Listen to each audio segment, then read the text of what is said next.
Salut tout le monde, j'espère que vous allez bien. Bienvenue sur cette nouvelle vidéo sur ce planning des sorties de juillet. Voilà, on va, comme sur le mois de juin, on va regarder un peu ce qui sort tout le mois pour voir un peu ce qu'on achète, ce qu'on n'achète pas, faire le tri dans toutes les sorties. Sachant que il continue à redécaler tout ce qui devait sortir pendant le confinement, même si vous allez voir que juillet c'est un mois quand même plutôt léger.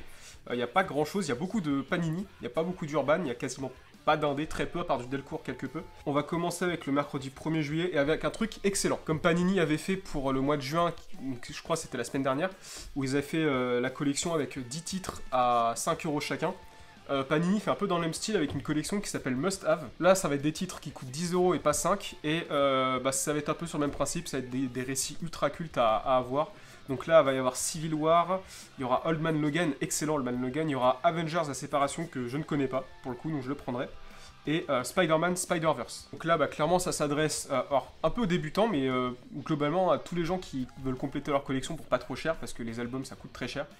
Et c'est surtout, je pense, pour préparer le Free Comic Book Day qui se passera le samedi 4. Je ferai une petite vidéo là-dessus pour expliquer aux gens ce que c'est si vous ne connaissez pas. Et voilà, je pense c'est un peu pour booster les ventes dans les librairies. Au niveau des soft covers, alors on n'a pas grand chose comparé à juin.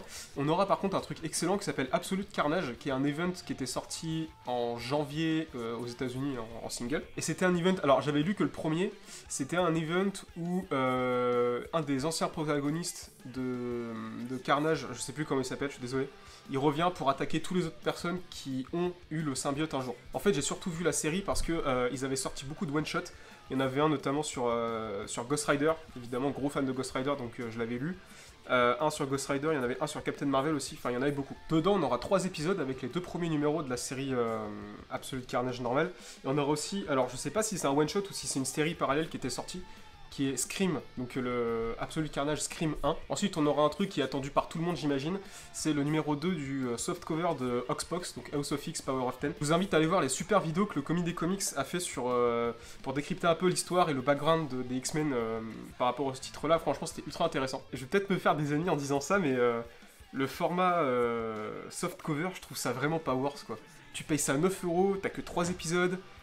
Un album c'est genre 15-16 euros, t'as beaucoup plus de contenu, c'est du souple, le format est pas insane, je sais pas, il y a un truc qui me dérange. Le même jour chez Delcourt on aura un truc excellent que j'attends depuis très longtemps, on a l'intégrale numéro 1 de Invincible. Ça va partir sur un achat obligatoire, déjà c'est du Robert Kirkman, donc Walking Dead, Outcast, Oblivion Song, tout ça. Je l'attends surtout parce que j'ai jamais lu et j'en ai entendu vraiment beaucoup de bien. J'ai pas trop voulu me spoil l'histoire, mais de ce que j'ai compris c'est l'histoire d'un adolescent qui découvre que son père est un super-héros.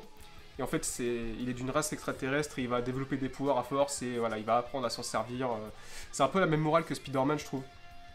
Donc j'ai vraiment hâte de lire ça. Pour aller rapidement sur les autres softcovers qui sortent le même jour, on aura le numéro 3 de Deadpool, le numéro 5 de Spider-Man, le numéro 5 de Star Wars, le numéro 3 de Venom.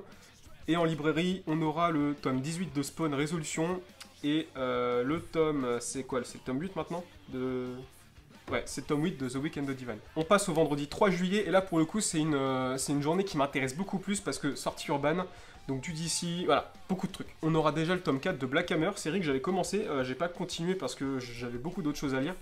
Mais c'est un truc que j'avais bien accroché, un groupe d'extraterrestres qui est bloqué sur Terre. Donc pareil, ça je pense je reprendrai la série un jour. Dans la même veine, on aura le crossover Justice League contre Black Hammer qui était sorti en VO il y a quelques temps, j'avais feuilleté un peu quelques pages. C'est un peu dans la même veine que les crossovers, qu'est-ce que j'avais lu? Ah ouais, le Justice League contre Power Rangers, bon.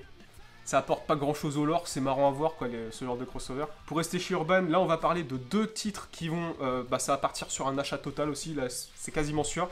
Peut-être pas pour le deuxième, vous allez voir. On va déjà commencer par un truc que j'attends depuis longtemps, sa mère! Multiversity présente Terre X. Terre X est probablement un de mes what if préférés, une des terres alternatives des New 52 préférés, où en gros, un peu comme Superman Red Son, où Superman, au lieu d'arriver aux États-Unis, est arrivé dans l'Union soviétique, et ben là il est arrivé en Allemagne pendant la Seconde Guerre mondiale, et c'est un peu le même principe, en gros le régime d'Hitler a récupéré Superman, enfin Kal-El, et on a fait Overman.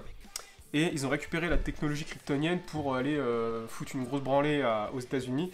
Et en fait, dans cette série, l'Allemagne a gagné la Seconde Guerre mondiale. Du coup, on va suivre l'histoire d'une résistance qui lutte face au régime de Hitler, mêlé aux super-héros. Et ça, j'adore le concept. Ça, on avait déjà vu c'était un des crossovers des séries du Arrowverse. Ça s'appelait TRX, je crois. où là c'était Oliver Queen avec Supergirl qui avait pris la tête du régime après que le Führer soit mort. Et même si c'était... Bon, ils avaient changé l'histoire, c'était plutôt cool quand même. Mais ouais, là j'ai hâte de lire ça, putain, j'attends ça depuis tellement longtemps, c'est arrivé vers les New 52, parce que c'est une des 52 terres. Et putain, ça fait trop plaisir qu'ils sortent ça. Merci Urban. Et ensuite, un truc que j'achèterai, alors je sais pas si je vais l'acheter tout de suite parce que faut que je rattrape les numéros d'avant, mais on a les tomes 11 et 12 de la nouvelle édition de Watchmen. Je vous en avais parlé dans les vidéos lecture, j'avais acheté j'ai déjà les 6 premiers. Et voilà, en tant que gros collectionneur de couverture, j'adore ce genre de format. Certes, c'est pas Wars niveau prix, je le dis 50 fois, mais collection. En plus là, c'est les 2 derniers, la série est terminée ensuite. Moi, je suis extrêmement content qu'ils aient ressorti ça, surtout là, la dernière cover, la cover du 12, elle est insane. Ensuite, chez Bliss, il y a Livewire qui sort. Alors, Livewire, si je me trompe pas, ils avaient fait une campagne de crowdfunding, alors je sais plus, peut-être sur KissKissBankBank, je crois, ou je confonds totalement. Je sais qu'ils en ont fait pour je sais plus quoi, mais ils en ont fait une. Ah oui, voilà, c'était sur Ulule. En fait, non, c'était pas juste l'achat exclusif, c'était des précommandes. Donc ils ont fait ça pour Livewire et pour le deuxième titre qui sort le même mois de l'univers Valiant aussi, qui est Puck Mambo. Je vous montre ce qui sort le 4 juillet, mais c'est pas des titres que vous pourrez acheter, c'est des titres qu'on va vous donner, parce que ce sera le Free Comic Book Day le samedi 4 juillet. Je pense qu'il y a tous les titres dessus, je me suis pas plus renseigné que ça, je vous ai dit que je ferai une vidéo dessus juste après. Donc je me renseignerai de tous les titres qui sortent. Mais voilà, vous avez un petit aperçu déjà. On va passer au mercredi 8 juillet avec beaucoup de Panini. On aura déjà l'intégrale de 1974 et 1975 de Doctor Strange. Ensuite en Deluxe, j'imagine, je mentionne notamment le prélude à Infinity Wars, qui était une série plutôt pas mal. Avec ensuite encore du Spider-Man, parce que pourquoi pas. C'est pas comme si on en avait 8 par mois. Avec... alors je connais pas du tout par contre. Marvel Action, Spider-Man, la chasse aux araignées. Et puis le tome 2 de Spider-Man renouvelé CV. Pas compliqué Spider-Man, hein. Putain. Voilà ensuite quoi mentionner d'autres. Vous voyez qu'il y a encore une intégrale pour X-Men. Là c'est les 94 je crois, j'avais regardé. Pour les X-Men et pour Wolverine, on a une réédition de l'intégrale de 84 et 85 pour Wolverine. Et de 94, alors c'est pas une réédition, mais là la sortie de l'intégrale de 94 pour les X-Men. Au niveau de Glénat, ils ont un univers que moi je kiffe, ils ont tout l'univers Archie, Riverdale, avec Sabrina qui est collée, parce que ça fait partie de l'univers. Et là pour le coup, ils nous sortent le tome 3 de la série Riverdale présente Archie, et le tome 1 de Sabrina l'apprentie sorcière. Alors ça doit être une autre série, parce qu'ils en avaient déjà sorti 2. Ils avaient déjà sorti la série, alors ça devait être les nouvelles aventures de Sabrina de... C'est scénarisé par Roberto Aguirre, très stylé la cover. Donc là visiblement c'est une nouvelle série, je sais pas trop comment ça se place par rapport à l'univers déjà en place, si c'est une série qui est reliée à Riverdale ou pas du tout, très curieux pour le coup. J'ai pas tout lu de Archie, il y a Jughead, il y a Betty Veronica, là c'est un... Il y a des trucs, c'est bof quoi, on va pas se mentir. Et là pour le coup Sabrina c'est un univers je trouve, c'est très cheesy, ça rappelle beaucoup l'horreur des années 80, surtout si vous avez vu la série. Et j'étais ultra fan de l'ambiance, donc voilà, à voir. Et ensuite par Futuropolis, alors je vois ça, je connais pas du tout. The Shaolin Cowboy, tome 2. Voilà, si vous connaissez, je connais pas. On passe au vendredi 10 juillet, et là, il y a un petit peu d'Urban. Pour commencer chez Urban, on commence avec un truc génial, qui est Deceased Unkillables, qui est une série parallèle à la série Deceased, qui était sortie à l'époque, où donc de la série Deceased, on voit le point de vue des super-héros, et dans la série Deceased Unkillable, on voit le point de vue des vilains. Je crois notamment on suit, il y a Deathstroke, il y a Deadshot, il y a Bane je crois. Très franchement je sais pas si ça m'intéresse parce que l'histoire principale, bah maintenant on l'a lu. Perso ça m'intéresse pas plus que ça de voir leur point de vue. Après faut voir comment c'est amené, si ça apporte vraiment quelque chose à la série. Mais là comme ça, bon, je passe. Ensuite on va avoir une édition spéciale pour les 80 ans du personnage de Wonder Woman. Ils avaient déjà fait ça pour Batman et pour Superman. Là par contre c'est une énorme déception parce que ça a l'air beaucoup moins fourni que les deux éditions. Les féministes vont se déchaîner dans les commentaires. Alors du coup qu'est-ce qu'on a dedans? On a le numéro des 75 ans, l'anniversaire de Wonder Woman. On a le numéro 1 de l'annual et on a Wonder Woman 750. Il n'y a que 3 trucs dedans? Mais c'est nul! Qu'est-ce qu'il y avait dans le Batman? On va reprendre ce qu'il y avait dans le Batman pour quand même revoir, parce que là, c'est insane. Enfin, je me doute qu'il y a moins de trucs, parce que l'édition 80 ans de Batman était à 35 €, et là, c'est à 22,50 €, donc il y a une sacrée marge de prix, quoi. Alors, dans l'édition de Batman, il y avait un bouquin qui s'appelle 80 Years of Batman, et le numéro 1000 de Detective Comics. Ah oui, c'est vrai. C'était un peu pour fêter les 80 ans, et en même temps, enfin, ça coïncidait pour le millième épisode qui arrivait en France. Donc, le bouquin 80 Years of Batman, c'était un truc avec... ce que je l'avais feuilleté, je me rappelle, qu'il y avait... En fait, il y avait plein de récits de plein d'époques. En fait, tu voyais un peu toutes les formes de Batman. Et le truc fait quand même plus de 500 pages, quoi. Et là, putain, c'est naze. Je suis extrêmement déçu. Est-ce qu'il y a le nombre de pages pour le truc de Wonder Woman? What? Mais ça fait 248 pages. Et bah, déception. Hein. J'étais quasiment sûr de l'acheter dans ma tête. Bah là... Oh non, ils ont chié dans la colle. Bon, et du coup, pour se faire pardonner, c'est vrai qu'ils auraient pas pu le mettre dedans.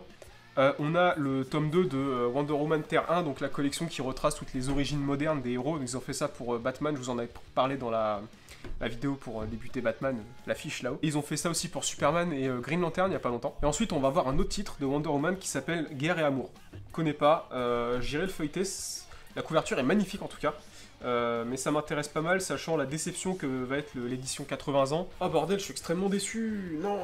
Ensuite on termine avec le jeudi 16 juillet, alors ça m'étonne qu'il n'y ait plus de sortie après, j'ai revérifié, j'en ai vu nulle part, je trouve ça étonnant quand même. On va faire un peu vite parce que c'est du Panini, ça m'intéresse pas spécialement. On aura le tome 1 de Axe Evil, le tome 2 de Avengers, un titre sur Doctor Strange, donc Héros Suprême tome 3. On aura le tome 4 de Immortal Hulk, ça c'est un truc j'en ai entendu beaucoup de bien. Je vais peut-être essayer, donc c'est un truc un peu plus horrifique je crois, où j'ai vu des couvertures où il était démembré dans un bocal, enfin c'est l'air tout un délire. Ensuite un titre sur Conan qui est l'ère de Conan Valeria. Ensuite on a un nouveau tome pour la série Spider-Man Team Up qui est un genre d'intégrale où il retrace tous les épisodes où il y a eu des feats en fait.